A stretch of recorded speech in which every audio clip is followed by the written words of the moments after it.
இன்னைக்கு வீடியோ பார்த்தீங்கன்னா, ஹஸ்பண்டோட அண்ணன், அண்ணி வந்து மணமுகூர்த்தம் பண்ண போறோம் அப்படின்னு சொல்லி கூப்பிட்டுருந்தாங்க. அங்க தான் வந்து போயிருந்தோம். தம்பிய கொஞ்சம் சீக்கிரமாவே கிளப்பி விட்டு, அப்படியே ஸ்கூல்ல கொண்டு போய் விட்டுட்டு, அதுக்கப்புறம் தான் நாங்க வந்து போயிருந்தோம். ஏன்னா நம்ப ஊர் தான் அப்படிங்கிறதுனால, அவன ஒரு வழியா விட்டுட்டு அப்படியே நேரா போயிரலாம் அப்படின்னு சொல்லி தான் வந்து கிளம்பி போயிருந்தோம். போய் பார்த்தா எல்லாருமே வந்து வந்திருந்தாங்க. என்னோட மாமனார், மாமியார பத்தி கூட நெறைய பேர் கேட்டிருந்தீங்கல்ல. கண்டிப்பா அவங்களையும் உங்களுக்கு இந்த வீடியோல நான் வந்து காட்டுறேன்.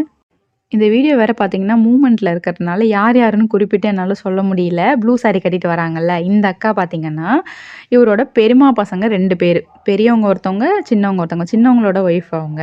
பெரியவங்க தான் வந்து மணமுகூர்த்தம் வந்து பண்றாங்க. அவங்க ஒய்ஃப் பார்த்தீங்கன்னா, அந்த அக்கா. பிங்க்கும், கிரீனும் கலந்த மாரி சாரி கட்டிருக்காங்கல்ல, அந்த அக்கா. இங்க நிக்கிறாங்க பாருங்க, ஒயிட் கலர் சட்டை போட்டு, பட்டை போட்டு. அவங்க தான் வந்து மாமனார். ஹஸ்பண்டோட அப்பா. அவர மாரியே இருப்பாங்க. பார்த்தீங்கன்னா உங்களுக்கு தெரியும். அப்புறம் வந்து மாமியார் இடையில வருவாங்க. நான் உங்களுக்கு காட்டுறேன். இவரோட பெரியம்மா பசங்க 3 பேர் இருக்காங்க. அப்பு மாமா, இமயன் மாமா, மனோஜ் மாமா. இவங்க 3 பேரும் எனக்கு மாமாவா வேணும். ஆனா இதுவரைக்கும் நான் மாமான்னு சொல்லிலாம் கூப்பிட்டதில்ல. எனக்கு அந்த மாரி வரமாட்டுது. கொஞ்சம் கூச்சமா இருக்க மாரியே இருக்கு அப்படின்னு சொல்லிட்டு பெருசா இதுவரைக்கும் கூப்பிட்டதில்ல. அவங்களே வீடியோ பார்க்கும்போது கொஞ்சம் ஷாக் ஆயிடுவாங்க. அப்புறம் பார்த்தீங்கன்னா, இந்த பூவா போட்ட சாரி போட்டிருக்காங்கல்ல, அவங்க தான் என்னோட மாமியார். ஹஸ்பண்டோட அம்மா. ப்ளூ கலர் சாரி வந்து அவங்க அக்கா. அவங்க பெரிய மாமியார். 3 மாமியார் இருக்காங்க இங்க.